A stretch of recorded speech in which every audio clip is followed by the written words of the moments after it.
So describe pros and cons of a capitalist economy. There you go. There you go. So pros and cons.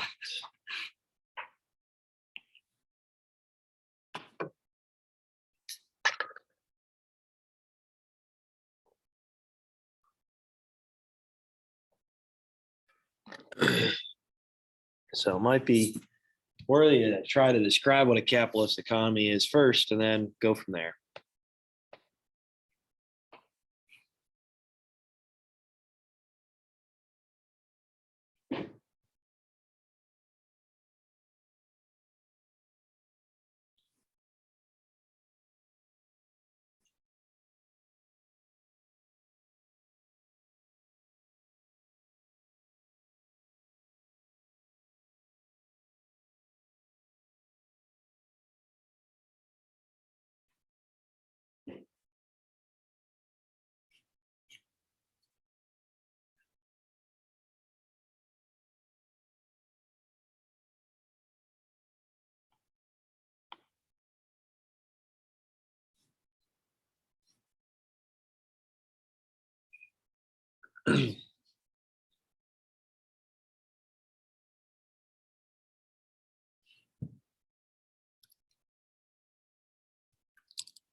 All right, what do we have here? Capitalist economy. What do we got?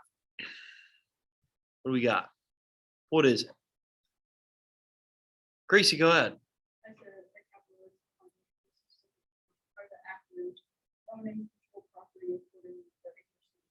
Awesome. Good job. Good job.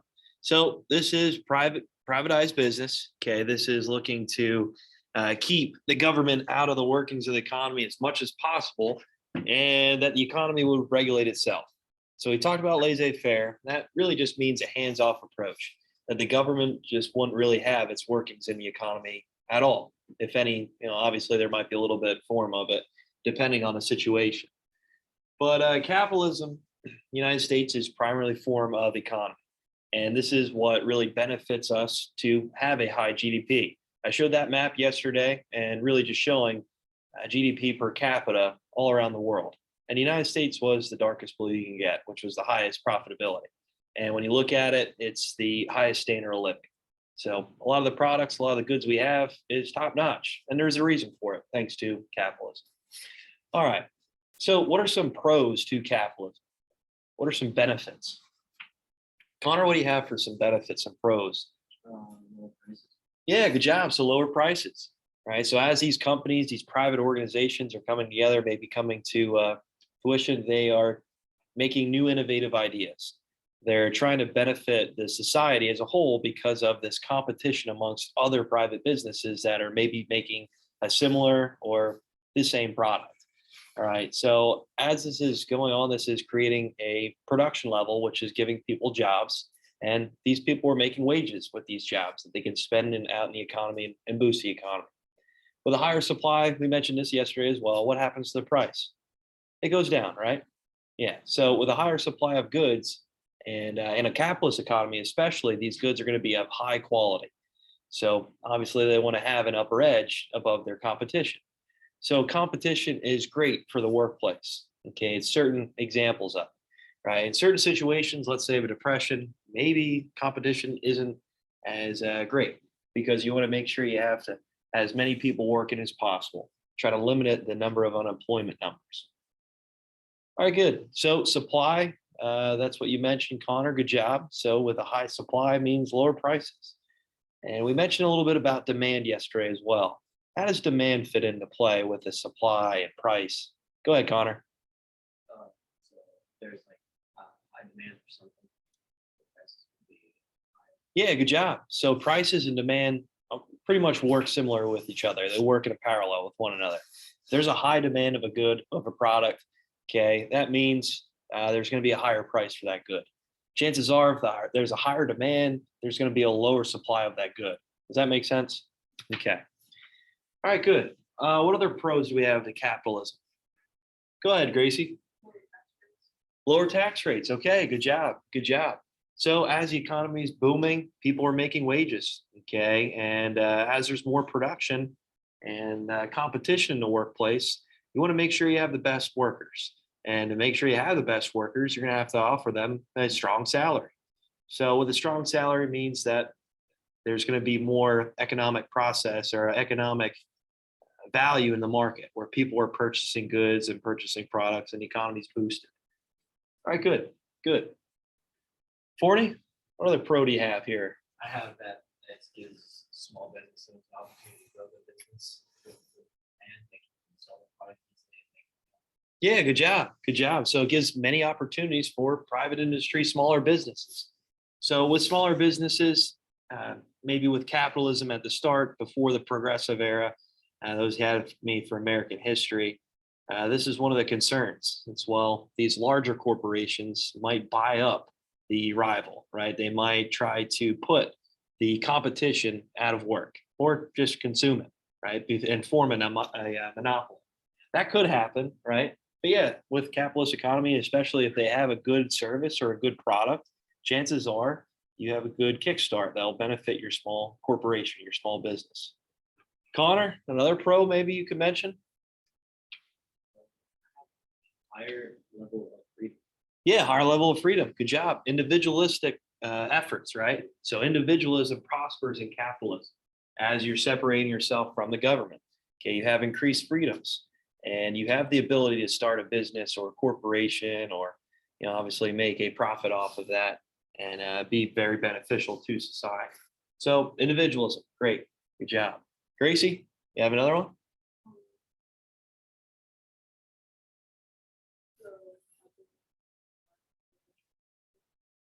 Okay, yep. So kind of going along that individualism and gives freedom to many of these people to create a corporation, create a business of whatever service they want to try to give to the people.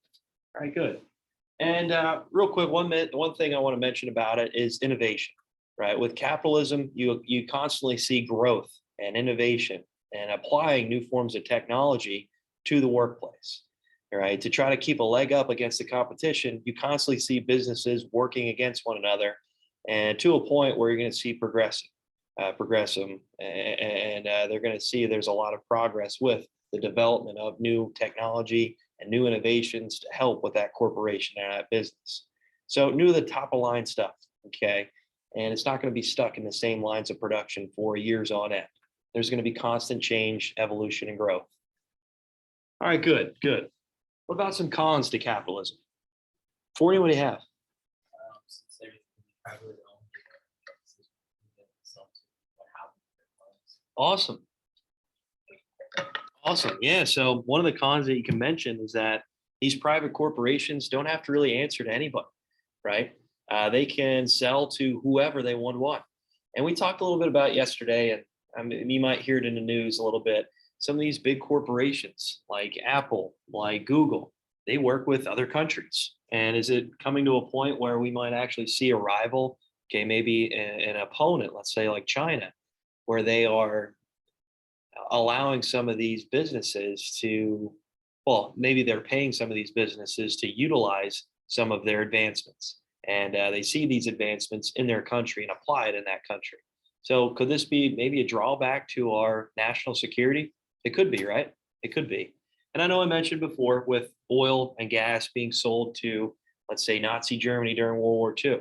A lot of these private corporations in the United States were selling gas and oil to Germany during World War II. And again, we faced them in war, so it kind of looked pretty bad, right? And it came to a point where government might have to step up and intervene and kind of cut off that connection between that corporation and another country. Good job, Forney. What other issues might we see with a capitalist economy? Gracie, go ahead.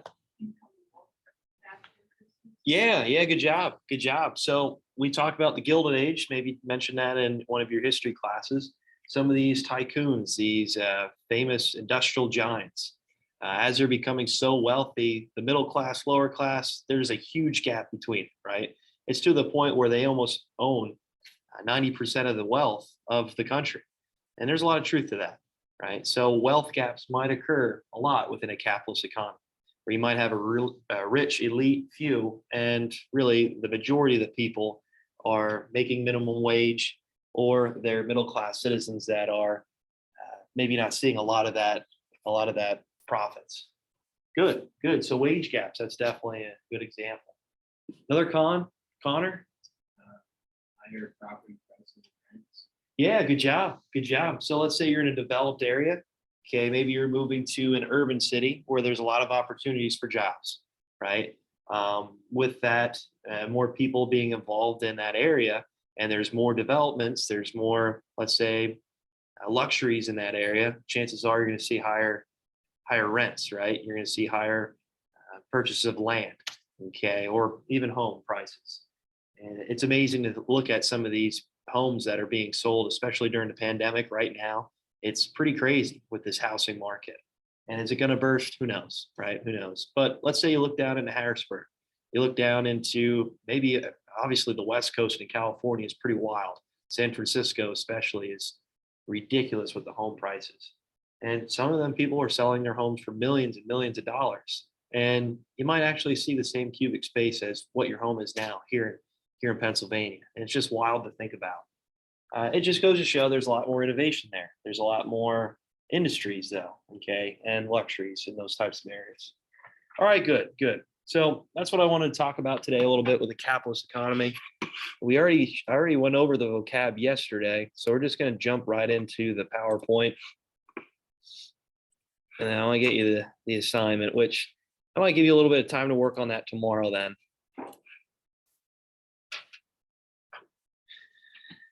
All right, so we finished off talking about supply, demand, and prices and how they kind of work maybe together and work vice versa with one another. So chances are if you have a high supply, the price is going to drop, right? If you have a high supply, the demand for that product might drop as well, right? There's certain cases where you might have a high supply of a good and the demand's still high because maybe that's a commodity that everybody would want. Good example maybe is phones, right? So cell phones. It seems like they always have the newest version out every year, and there's usually a constant high supply, and there's a demand for that product. And a lot of times they run specials on trade in value, whatever it might be. But chances are, if you have a high demand, or sorry, if you have a high demand, the price of that product is going to go way up, right? So the more people want that product, the way the market works is that price is going to jump up. And if there's a low demand for goods or services or a product, the prices are going to drop with that demand. All right, so another economic system I want to mention is socialism. So socialism is a form of government where it really means that the working class has ownership of the means of production. Right. So it's not the sole government has a means of production and controls that. And it's not like capitalism where there's free market where business owners have the ability to create their own type of corporations and businesses. It just means that the working class, there's an equality amongst them all, right? And there's that not that wage gap that we talked about with one of the cons of capitalism. That wage gap causes a lot of social issues and social unrest in many societies around the world. So you have the wealthy elite class, and then you might have the lower middle class workers. The lower middle class workers are always going to strive to seek equality, right? And utilize the wealth and make it equal amongst everybody. So with a socialist form of economy, this is also applying some of these private corporations, but there's going to be a higher tax. And with that higher tax, it's going to go to many public services.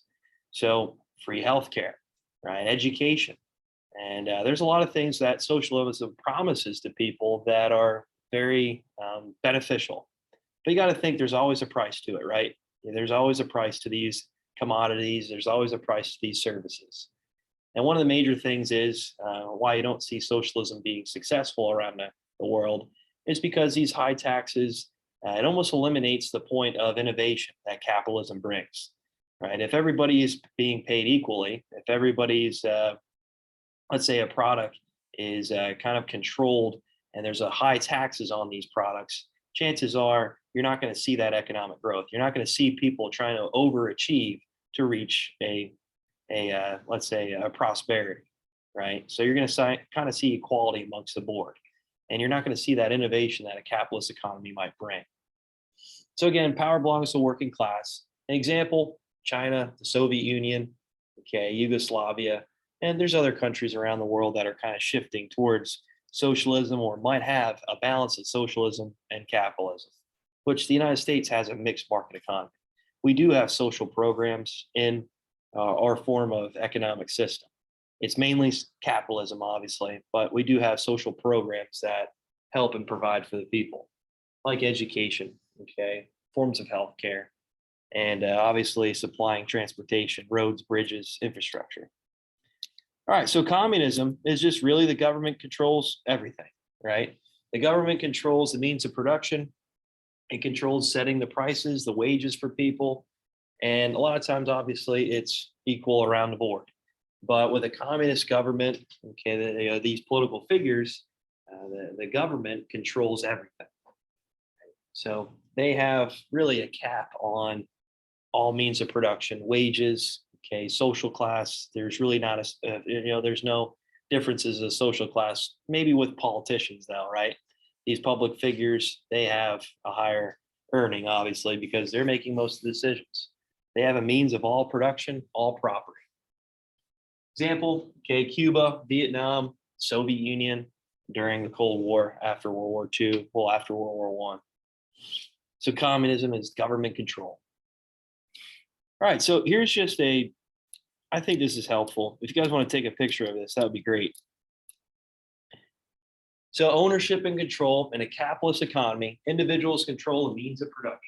So the market determines what goods will be sold at what price. So again, you're trying to leave the government out of making decisions in the economy. You're allowing private business, you're allowing these new innovations, the market kind of adjusts the economy with supply, demand, and prices. For socialism, with a mixed economy, basic means of production owned by, managed by the government, private ownership with regulations of businesses. So the government has somewhat of a means of say when it comes to production, okay, when it comes to safety, when it comes to wages, benefits, you name it. And again, that's kind of where the United States fits in. They're more of a mixed market economy. The main sector is capitalism, but there are some social programs involved.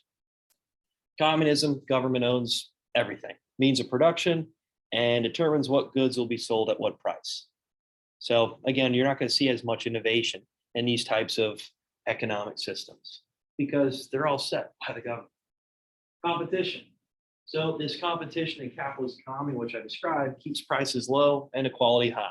These businesses are all competing against one another to provide the best service, the best product to people.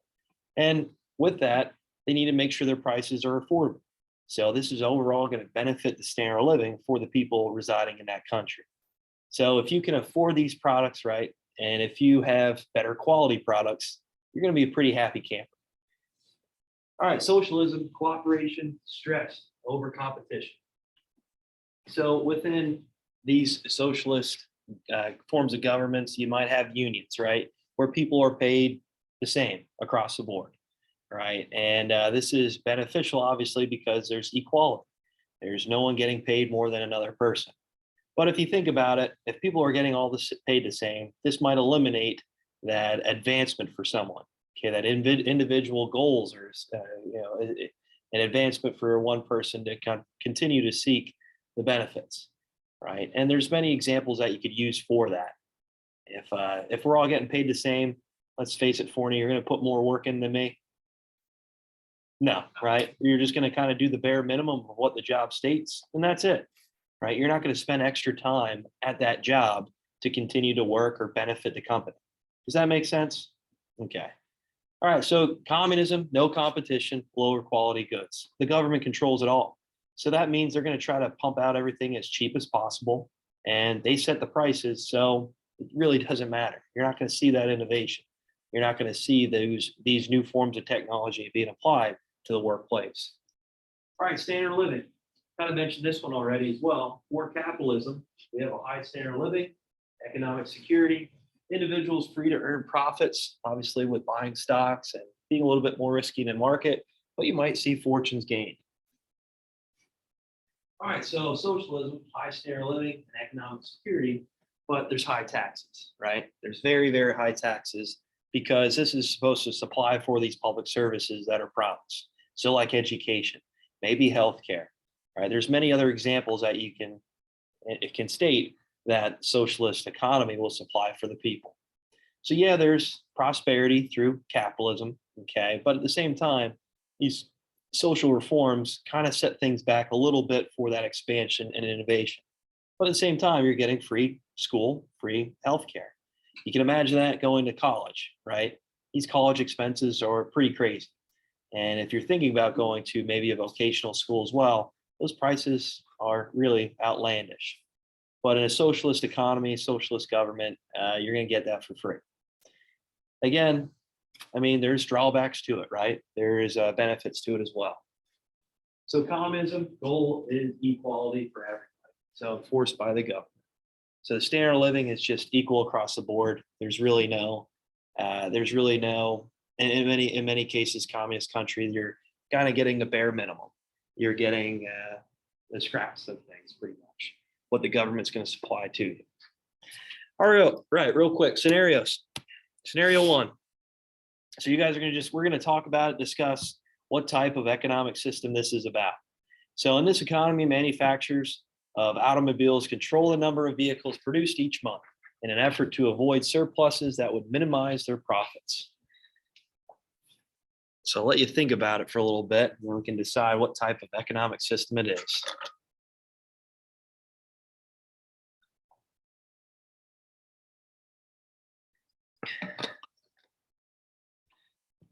So what do you think? Go ahead, Connor. Capitalism. Yeah, good job. What really stuck out to you in this scenario that indicated it was capitalism? It's a big, Yeah, good job. Like these owners of the automobile company, they're analyzing their surplus, they're analyzing maybe their products being produced, they're analyzing the prices, and they're going to regulate themselves, right? Okay, the private corporations are going to look at this demand, the supply, the prices, and make the adjustments for themselves. Good. All right, scenario two. This economy, the government produces its signature flavored soft drink and determines that it will be sold for $1.25 in all stores. $1.25 for a soda, that's pretty cheap, isn't it? Nowadays, anyway. Maybe not back in the day, though. Connor? Socialism? Okay. All right. What are we thinking? Well, in a socialist economy, you might see just an extra tax onto that, right? So that they can maybe supply that, maybe go for some sort of benefit, right? It goes so go for some sort of public service. What do you think, Forney?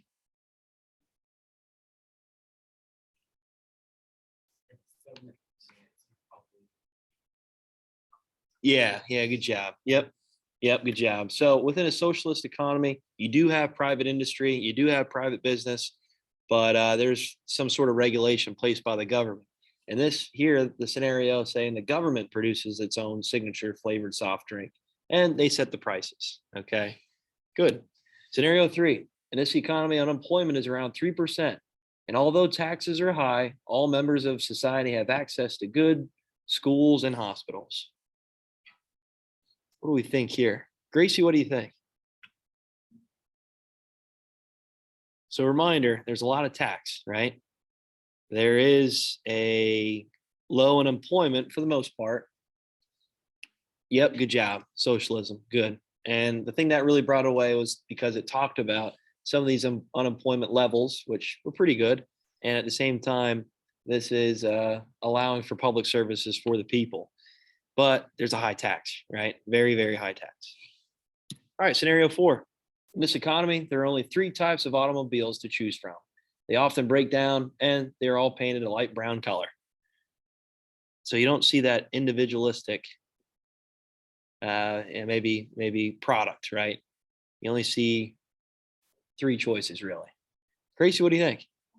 Communism. Yep, good job. Good job. It really doesn't say anything about the government owning it, but you got to think that if there's a limited amount of cars that you can choose from, chances are, all right, the government has their hand in it a little bit, and that it's making it more efficient to produce it for low costs, and so it's probably communism.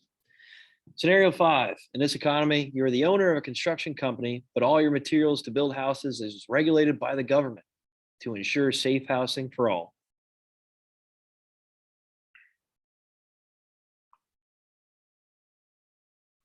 Connor, go ahead. Socialism, good job.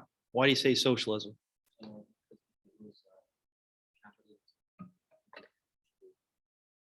than like rules to build the house, but it's material and stuff. Yeah, awesome. Good job. Good job. So within a socialist economy, you'll see that the government has regulations on what type of materials you can use, how you can build it for safety measures, right? Obviously, this is something along the lines of socialism. Good, good. Scenario six. In this economy, the value of goods fluctuates greatly. And as a company, you must continue to produce quality goods or risk being out of business. Go ahead, Forney. Capitalism. Yep, good job. Good job. So you're on your own here, right? To make your decisions. You have to come up with an idea to keep your prices low, but have a good quality product. All right, real quick. Here's just the supply and price, demand and price, and how this kind of works together. So like I said, supply is up, price go down. Supply is down, price goes up. Demand is up, prices go up because the product you're looking for is in high demand. Chances are these prices are going to regulate themselves to be higher. If demand's down, if that product's really not maybe be wanting to buy up at that certain point in the marketplace, the prices are going to go down. All right, is there any questions?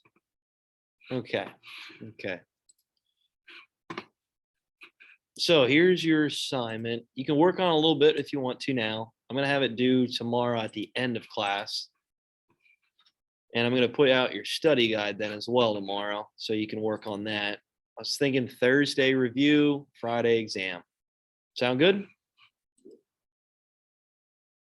So here is your assignment for today. It's called Economic Policies. It's just reviewing what we talked about.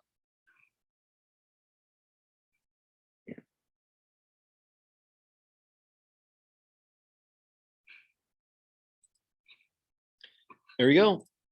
Are we good on SEZs then? What are SEZs? What does that mean?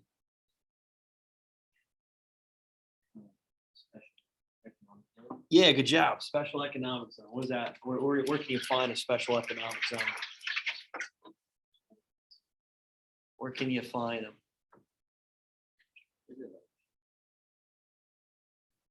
Like communism, like it was controlled somewhere.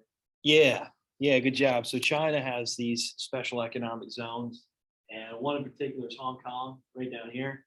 And because China is communistic government, they have these zones to allow for new innovations and to see more prosperous levels within their country, and to help with innovation, to help with advancement.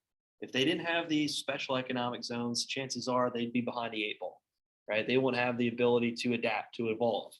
And this is a way to try to keep their country obviously innovative.